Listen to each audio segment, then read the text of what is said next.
ब्रह्मा जी कहते हैं, नारद, जब तुम स्वर्ग लोक को चले गए तब से कुछ काल और व्यतीत हो जाने पर एक दिन मैना ने हिमवान के निकट जाकर उन्हें प्रणाम किया। फिर खड़ी हो वे गिरी कामिनी मैना अपने पति से विनय पूर्वक बोली। मैना ने कहा, प्राणनाथ, उस दिन नारद मुनि ने जो बात कही थी उसको स्त्री स्वभाव के कारण मैंने अच्छी तरह नहीं समझा। मेरी तो यह प्रार्थना है कि आप कन्या का विवाह किसी सुंदर वर के साथ कर दीजिए। वह विवाह सर्वथा अपूर्व सुख देने वाला होगा। गिरिजा का वर शुभ लक्षणों से संपन्न और कुलीन होना चाहिए। मेरी बेटी मुझे प्राणों से भी अधिक प्रिय है। वह उत्तम वर पाकर जिस प्रकार भी प्रसन्न और सुखी हो सके वैसा कीजिए। आपको मेरा नमस्कार है। ऐसा कहकर मैना अपने पति के चरणों पर गिर पड़ी। उस समय उनके मुख पर आंसुओं की धारा बह रही थी। प्राज्ञ शिरोमणि हिमवान ने उन्हें उठाया और यथावत समझाना आरंभ किया। हिमालय बोले, देवी मैनके, मैं यथार्थ और तत्व की बात बताता हूँ, सुनो। भ्रम छोड़ो। मुनि की बात कभी झूठी नहीं हो सकती। यदि बेटी पर तुम्हें स्नेह है तो उसे सादर शिक्षा दो कि वह भक्ति पूर्वक सुस्थिर चित्त से भगवान शंकर के लिए तप करे। मेनके, यदि भगवान शिव प्रसन्न होकर काली का पानी ग्रहण कर लेते हैं तो सबसे शुभ ही होगा। नारद जी का बताया हुआ अमंगल या अशुभ नष्ट हो जाएगा। शिव के समीप सारे अमंगल सदा मंगल रूप हो जाते हैं। इसलिए तुम पुत्री को शिव की प्राप्ति के लिए तपस्या करने की शीघ्र शिक्षा दो। ब्रह्मा जी कहते हैं, नारद, हिमवान की यह बात सुनकर मैना को बड़ी प्रसन्नता हुई। वे तपस्या में रुचि उत्पन्न करने के लिए पुत्री को उपदेश देने के निमित्त उसके पास गई, परंतु बेटी के सुकुमार अंग पर दृष्टिपात करके मैना के मन में बड़ी व्यथा हुई। उनके दोनों नेत्रों में तुरंत आंसू भर आए। फिर तो गिरिप्रिया मैना में अपनी पुत्री को उपदेश देने की शक्ति नहीं रह गई। अपनी माता की उस चेष्टा को पार्वती जी शीघ्र ही ताड़ गई। तब वे सर्वज्ञ परमेश्वरी कालिका देवी माता को बारंबार आश्वासन दे तुरंत बोली।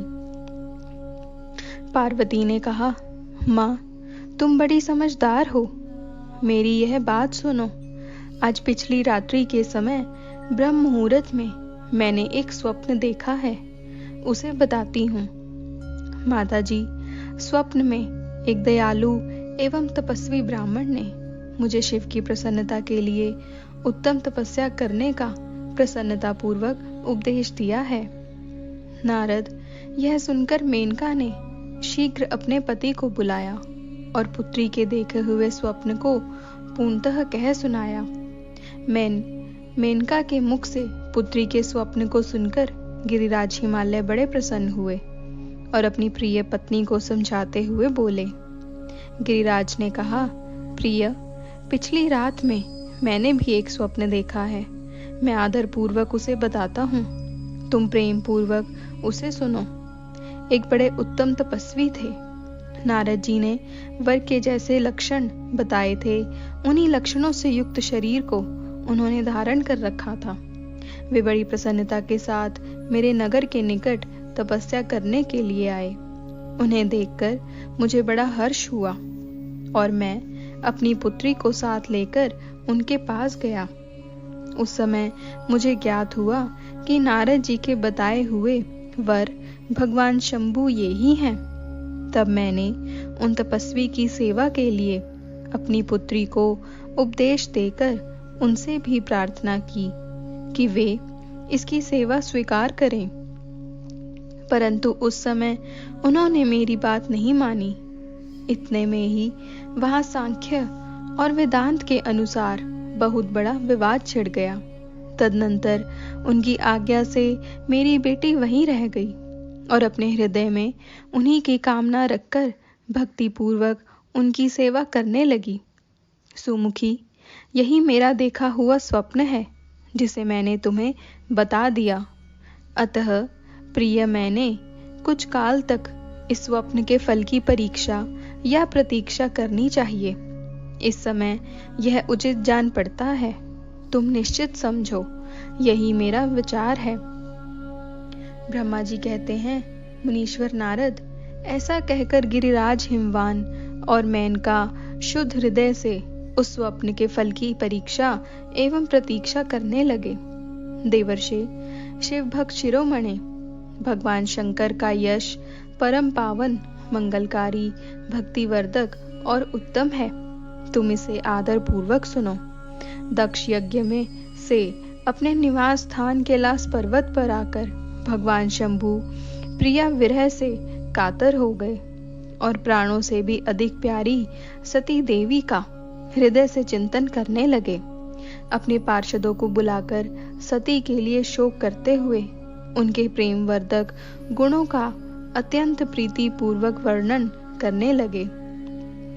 यह सब उन्होंने सांसारिक गति को दिखाने के लिए किया। फिर गृहस्थ आश्रम की सुंदर स्थिति तथा नीति रीति का परित्याग करके वे दिगंबर हो गए और सब लोकों में उन्मत्त की भांति भ्रमण करने लगे। लीला कुशल होने के कारण विरही की अवस्था का प्रदर्शन करने लगे।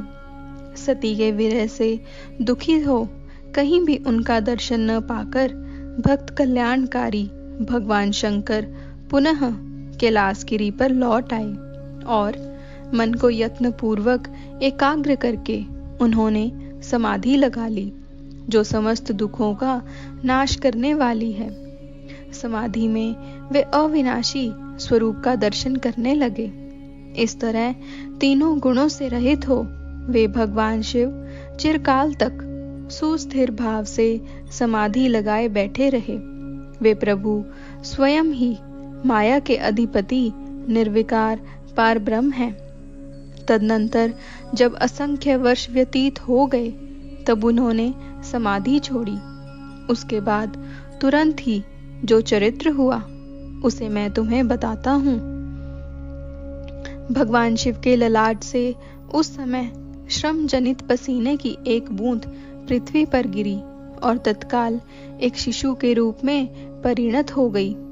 मुने, उस बालक के 4 भुजाएं थी, शरीर की कांति लाल थी और आकार मनोहर था।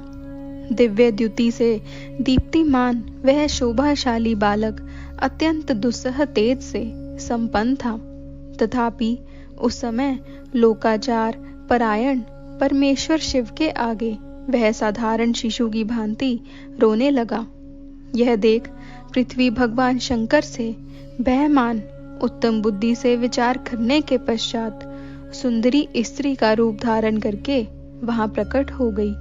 उन्होंने उस सुंदर बालक को तुरंत उठाकर अपनी गोद में रख लिया और अपने ऊपर प्रकट होने वाले दूध को ही स्तन्य के रूप में उसे पिलाने लगी।